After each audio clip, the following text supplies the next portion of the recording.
पहुंचल बा। सूबा में चुनावी माहौल बिल्कुल गर्म हो चुकल बा और अब लगभग हर पार्टी अपन चुनावी घोषणा पत्र के साथ चुनावी मैदान में उतर चुकल बा। तो आज देखल जाओ कि आखिर घोषणा पत्र का कह रहा बा। हालांकि अभी यह वक्त हम दोबारा लेके हमने चर्चा करब भाजपा के घोषणा पत्र पर, सपा के घोषणा पत्र पर, एक साथ ही जो ताजा घोषणा पत्र बा यानी कि कांग्रेस के घोषणा पत्र पर बड़ा ही विस्तार से चर्चा होगी कि आखिर वादा के जो पिटारा खुलल बा, जो तमाम दल के वादा के पिटारा खुलल बा चुनावी आबो हवा के मद्देनजर कितना ही असर करे वाला बा। 6 मार्च के आखिर केकरा पाले में फैसला आई तो अभी दूर की कौड़ी बा, लेकिन फिलहाल शुरुआत कर जाए आज की।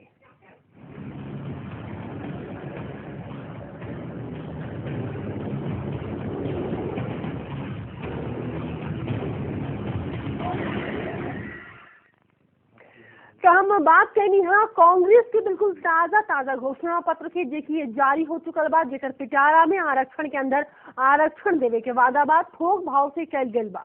कांग्रेस अपन घोषणा पत्र में सपा और भाजपा की तरह जनता के लुभावे के पूरा प्रयास कैले बा। तो दूसर ओर पार्टी अपन वादा के पिटारा खोलत खास करके अल्पसंख्यक के रिझावे खातिर कोनो भी कोर कसर ना छोड़ले बा। खास बात कही बा कि केंद्र में लोकपाल के राह में रोड़ा अटकावे वाला कांग्रेस अपन घोषणा पत्र में मुख्यमंत्री के भी लोकायुक्त के दायरा में लावे के बाद भी कहले बा।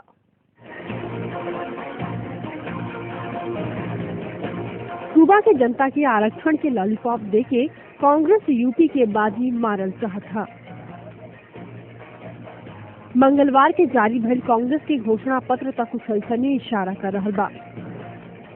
यूपी चुनाव के मद्देनजर कांग्रेस खुलल कांग्रेस के पिटारा आरक्षण थोक के भाव बाटे के वादा कर गई। अल्पसंख्यक सबके 4.5% आरक्षण के सौगात दे चुकल कांग्रेस के घोषणा पत्र में पंचायत चुनाव में महिला सब खातिर 50% आरक्षण के वादा भइल बा। एक साथ ही कांग्रेस अति पिछड़ा पर भी आरक्षण के जादू चलावे के कोशिश करले बा। लखनऊ में पार्टी मैनिफेस्टो जारी करत केंद्रीय मंत्री कपिल सिब्बल सूबा के हर जिला में एक महिला पुलिस थाना खोले के लिए वादा करले बाड़े, ताकि महिला सब पर होने वाला अत्याचार पर लगाम लगावल जा सके। महिलाओं के साथ जो अत्याचार हो रहे हैं, हमने ये फैसला किया है कि हर पुलिस स्टेशन में एक विमेन ऑफिसर होगी और महिला पुलिस स्टेशन बनाए जाएंगे हर डिस्ट्रिक्ट में। जहां भाजपा और सपा छात्र सबके तकनीक से जोड़े खातिर लैपटॉप बांटे के वादा के लिए बा, तो कांग्रेस अपना पिटारा में शिक्षा के जड़ मजबूत करे के वकालत कैलस। कांग्रेस साफ कर दिलस कि पार्टी अगर सत्ता में आई तो 2500 परिवार के बीच एगो इंटरमीडिएट कॉलेज खोलल जाये, साथ ही सूबा में 500 मॉडल स्कूल भी बनावल जाये। एक साथ ही कांग्रेस सत्ता में आवे पर लाखों बेरोजगार के नौकरी देवे के लॉलीपॉप भी दिले बा। हर गाँव में, हर घर में पढ़ाई और हर गांव में एक स्कूल और हर 2500 परिवारों में एक इंटरमीडिएट कॉलेज। केंद्र में भ्रष्टाचार की मार झेल रहल कांग्रेस यूपी में मैदान मारे खातिर सत्ता में आवे पर मनरेगा योजना भइल धांधली के सीबीआई जांच करावे के वादा भी कैलस। आरक्षण के सहारे कांग्रेस यूपी के बाजी मारे के बनता बना लिहले बा, लिहाजा पासा भी सोच समझ के चल बा, लेकिन असली फैसला था जनता जनार्दन ही करी। आइए अब देख लिया जाओ कि मुख्य विपक्षी पार्टी भाजपा के का कहना बा कांग्रेस के घोषणा पत्र पर। जिसने कोई देश का सत्यानाश किया है और जिनका दिल्ली में भ्रष्टाचार और महंगाई के कारण मुंह काला हुआ है, जो देश का सत्यानाश किया वो पार्टी का उत्तर प्रदेश का खास विकास करेगी। और आइए अब सुने कि उमा भारती के का विचार है पर। कांग्रेस का भी चुनावी घोषणा पत्र जारी हुआ है। अभी अपने भ्रष्टाचारों की सफाई नहीं दे पाई कांग्रेस देश के सामने, और तो भ्रष्टाचार मुक्त प्रशासन की बात उत्तर प्रदेश के करने लगी। वारमार्ट जो 7 करोड़ लोगों का रोजगार छीनने वाला है, उसको एफडीआई ने यहाँ इन्वाइट कर लिया, निमंत्रण दे दिया और वो रोजगार देने की बात करने लगे। इसलिए कांग्रेस ने जो पाप खुद किए, गरीब लोगों के गले काटने की कोशिश की, और पूरा विपक्ष और खुद यूपीए के घटक दल, जिसमें से कई महत्वपूर्ण ऐसे थे जो इसके खिलाफ हुए और जिसका परिणाम निकला कि 7 करोड़ लोगों के रोजगार बच सके। कांग्रेस रोजगार देने का वायदा क्या करेगी जब कांग्रेस खुद छीन। यानी कि भाजपा के मुताबिक कांग्रेस में इतना शक्ति अब ना रह गल बा कि वो रोजगार देवे के वादा करे आम पब्लिक के, आम जनता के। फिलहाल एक बार हम रउआ के विस्तार से दिखावे के चाहब आखिर कांग्रेस के घोषणा पत्र के मुख्य बिंदु का बा, एक नजर डाले के। उत्तर प्रदेश विधानसभा चुनाव के देखत कांग्रेस भी अपन घोषणा पत्र जारी कर दी है, जिकर मद्देनजर तमाम लोग लुभावन वादा कैले बा। अगर ये लोग लुभावन वादा पे ध्यान दिया जाओ तो लड़की के जन्म पर 50,000 के फिक्स डिपॉजिट, पंचायत में महिला खातिर आरक्षण दिहल जाये, विधवा विकलांग खातिर पेंशन, कपड़ा और जूता मुफ्त दिहल जाये, ओबीसी में अति पिछड़ा समुदाय खातिर आरक्षण भी होखी, अति पिछड़ा लोग के कोटा के अंदर कोटा होखी, अति दलित लोग के कोटा के अंदर कोटा होखी, पंचायत में महिला लोग खातिर 50% आरक्षण होखी, हर गांव में ब्रॉडबैंड और इंटरनेट से सुविधा होखी, पिछड़ा इलाका खातिर खास पैकेज दिहल जाये, हर जिला में महिला थाना होखी, विश्वविद्यालय में छात्र संघ चुनाव होखी, किसान के 6% ब्याज पर कर्ज दिहल जाये, 500 मॉडल स्कूल के निर्माण कइल जाये, हर गांव में एगो स्कूल होखी, आबादी के हिसाब से अल्पसंख्यक लोग के आरक्षण दिहल जाये, मेट्रो सिटी के तर्ज पर सार्वजनिक परिवहन सेवा के शुरुआत कइल जाये, प्रदेश भर में दलित छात्र लोग खातिर छात्रावास भी बनावल जाये, तो ही के साझा सुरक्षा विधेयक लागू होखी, सहकारी दुग्ध मिशन के शुरुआत होखी, 1 लाख नौकरी के व्यवस्था की जाये। ऐसन में देखे के बाद होखी कि कांग्रेस के घोषणा पत्र के बाद मतदाता कितना रिझ रहल बा, मतदाता के झुकाव कांग्रेस के तरफ कितना हो रहल बा। ब्यूरो रिपोर्ट, हमार टीवी, दिल्ली। और चर्चा के हम आगे बढ़ाई, एक से पहले बता देवे कि चाहब कि कुछ खास मेहमान भी हमारे साथ मौजूद बानी। पटना से अनिल सुलभ जी बानी, कांग्रेस नेता बानी यहाँ के। दिल्ली से हमारे साथ होखी कृष्णवीर चौधरी जी, देखिए वरिष्ठ किसान नेता भी बानी और राजनीतिक बेहतर विश्लेषक बानी यहाँ के, बता सके नहीं हमने के। अमिताभ त्रिपाठी जी भी बानी हमारे साथ, राजनीतिक विश्लेषक। सब लोग के हम स्वागत करे के चाहब हमने के कार्यक्रम में, बहुत बहुत स्वागत बा सब लोग के। और सवाल के तो शुरुआत मतलब अब तो बहुत सारा जब सवाल उठ रहा बा, चौधरी साहब सपा के घोषणा पत्र लोग देखनी है, भाजपा के देखनी है, अब तो कांग्रेस भी अपन जारी कर दिलस, मतलब पहले जो प्रतिक्रिया हमरा लेवे के चाह। देखिए, ये सब चीजें चुनाव के समय याद आती है। सरकार तो अभी भी चल रही है पार्टियों की, कांग्रेस केंद्र में राज कर रही है, भारतीय जनता पार्टी दूसरे प्रदेशों में शासन कर रही है, मध्य प्रदेश में करे, छत्तीसगढ़ में करे, गुजरात में करे, तमाम जगह करे। सवाल ये है कि इस देश के आम आदमी की खबर कब ली जाएगी, कौन आएगा उसके लिए नीतियां बनाने के लिए।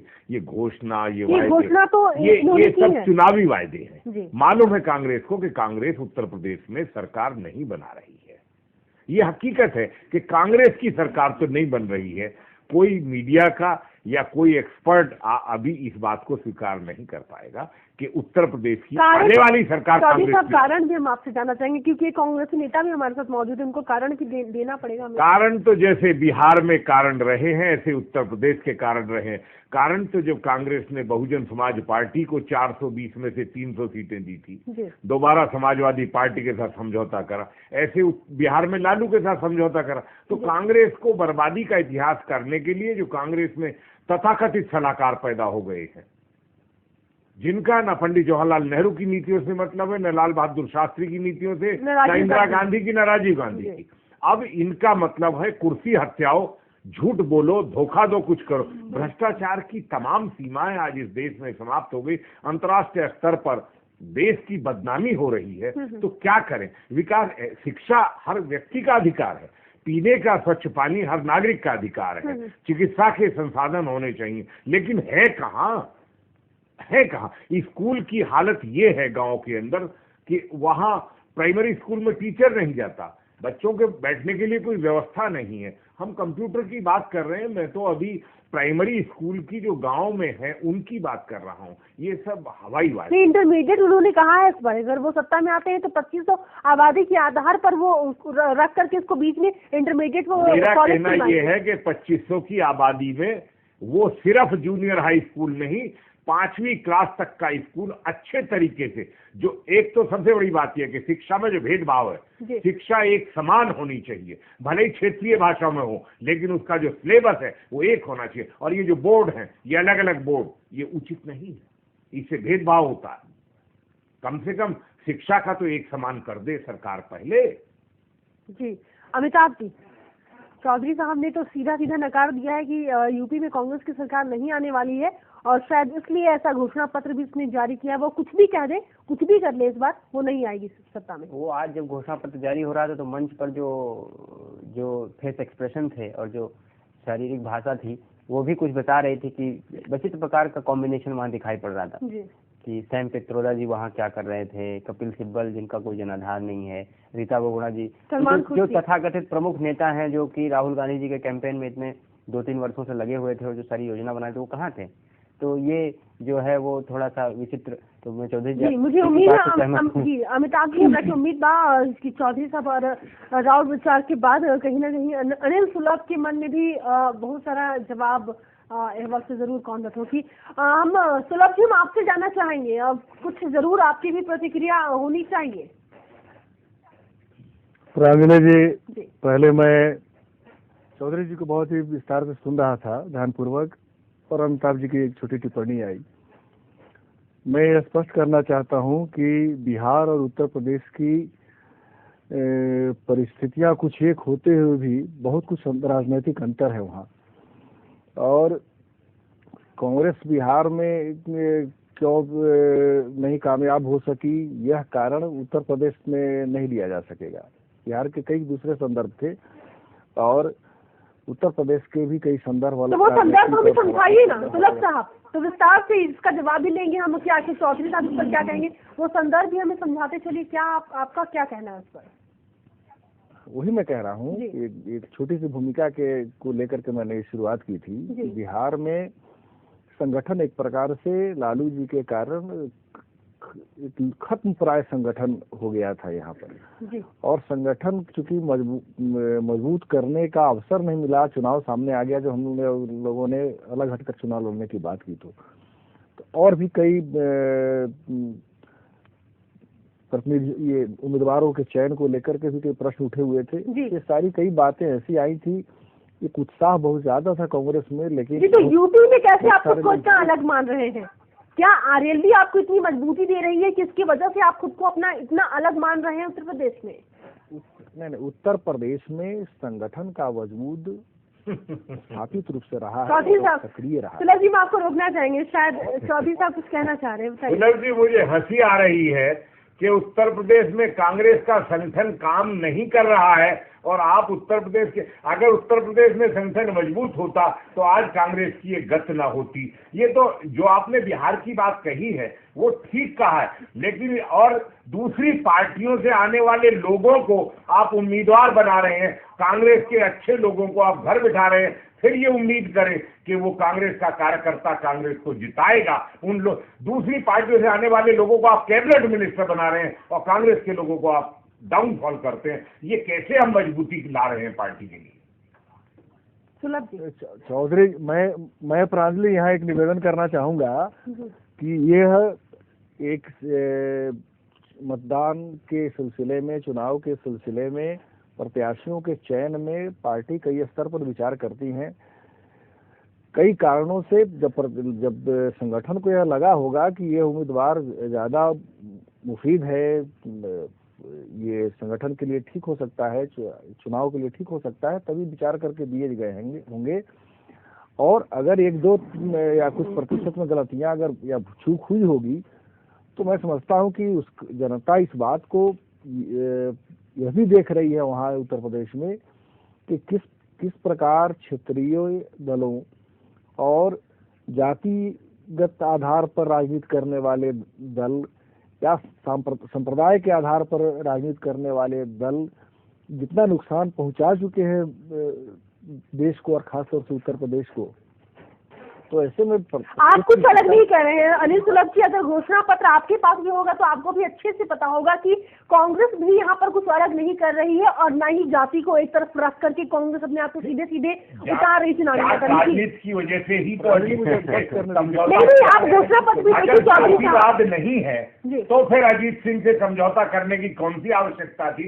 क्यों नहीं विकास के लिए और क्यों नहीं कांग्रेस के अच्छे कार्यकर्ताओं के लिए मौका दिया? वही बात पिछले कुछ दिन पहले इस विषय पर बहस यहाँ इसी अमिताभ जी, हम कुछ जो पॉइंट्स गिनाना चाहेंगे एक बार फिर से कि दलित छात्रों को हॉस्टल मिलेंगे, इसके साथ ही अति दलित को कोटा दिया जाएगा, आबादी के आधार पर आरक्षण दिया जाएगा। इसके अलावा बहुत सारे ऐसे मुद्दे हैं जो कि सीधे सीधे बता रहे हैं कि कांग्रेस भी जातिवाद से खुद को अलग नहीं रख पा रही। वही बात कुछ दिन पहले स्टूडियो में इस विषय पर चर्चा हो रही थी तो उस समय मैंने ये विषय उठाया था कि राहुल जी ने जब 2-3 साल पहले उत्तर प्रदेश में या पूरे देश में अभियान शुरू किया था उत्तर प्रदेश को आधार बनाकर, तो उन्होंने अपनी एक राष्ट्रीय नेता की छवि बनाई थी और उन्होंने यही दावा किया था, वादा किया था लोगों से, और पूरे उत्तर प्रदेश में पिछले 1-1.5 वर्ष से यही कहते आए हैं कि क्षेत्रवाद, जातिवाद और भाषावाद, प्रांतवाद और धर्म के नाम पर राजनीति हो रही है। हम इन सबसे अलग हटकर एक नई राजनीति की शुरुआत करने वाले, कुछ भी नहीं कर पाए वो, और अंत में वो बुरी तरह से जातिवाद, क्षेत्रीयवाद और सांप्रदायिकता की राजनीति तो उत्तर प्रदेश में इस बार खुलकर कांग्रेस ने की। और राहुल जी की बात उठौनी हम आगे के ऊपर बात करब कि कैसे राहुल जी के नक्शो कदम पर पूरा पार्टी चल रहा बा, जेकर बानगी घोषणा पत्र जारी होने के समय भी दिखाई पड़ल ब्रेक के बाद।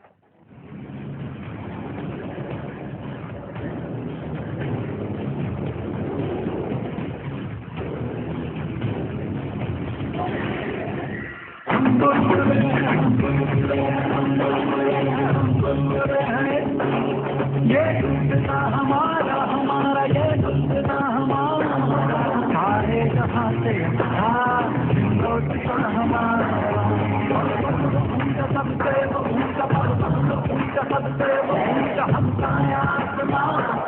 वो संतरी हमारा, वो पाकिस्तान हमारा, सारे जहां से हिंदुस्तां हमारा, हम वतन है।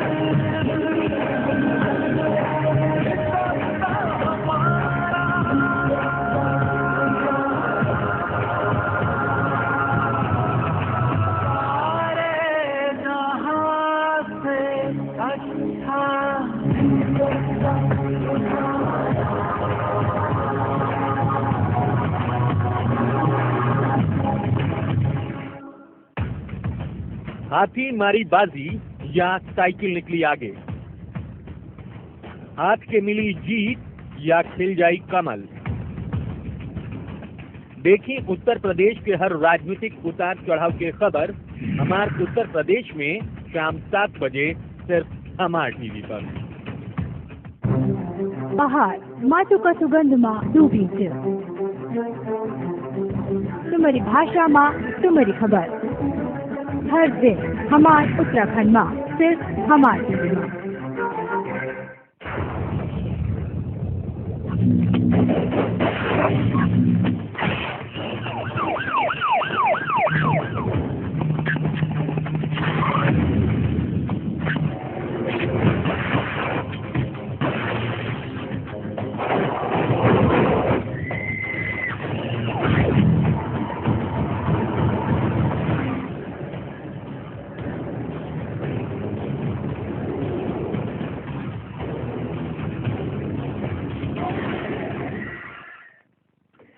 ब्रेक के बाद एक बार फिर से स्वागत बा। अनिल सुलभ जी, अभी कुछ देर पहले चर्चा जे होत रहे कि कांग्रेस अभी रउआ बताइए है कि कुछ जे पार्टी बा, कुछ दल बा, जात पात के राजनीति कर रहा बा, लेकिन अब ओकरा के ओकर सुफड़ा साफ करे के तैयारी कांग्रेस कर रहा बा।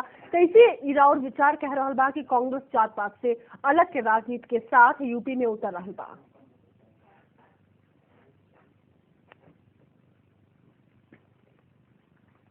जी सुलभ जी। अपराधी जी, ये सवाल मैं समझा कि आप किसी और से कर रही हैं। नहीं, आपसे ही हो रही है, इसका सीधा उत्तर है मैं ये कह रहा हूँ प्रांजलि, हमने अमिताभ जी की भी बातें सुनी और चौधरी जी की भी।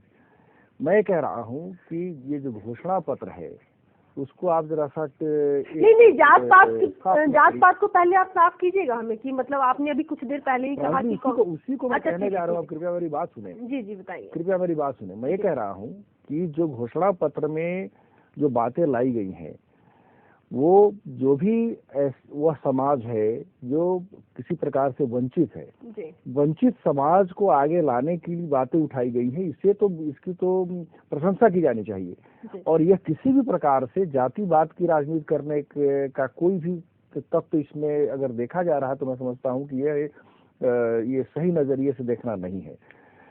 ये हमारा जो समाज है, भारतीय समाज, उस भारतीय समाज में जो वंचित समाज है, यह उसे मुख्य धारा में लाने का काम चाहे जिस प्रकार से भी संभव हो। आपने आरक्षण की बात तो संविधान बनाते समय डाल दी थी, और जब चाहे आपको आरक्षण में से आरक्षण क्यों ना देना पड़े सुलभ जी, चाहे आपको आरक्षण के अंदर से ही आरक्षण क्यों नहीं निकालना पड़े।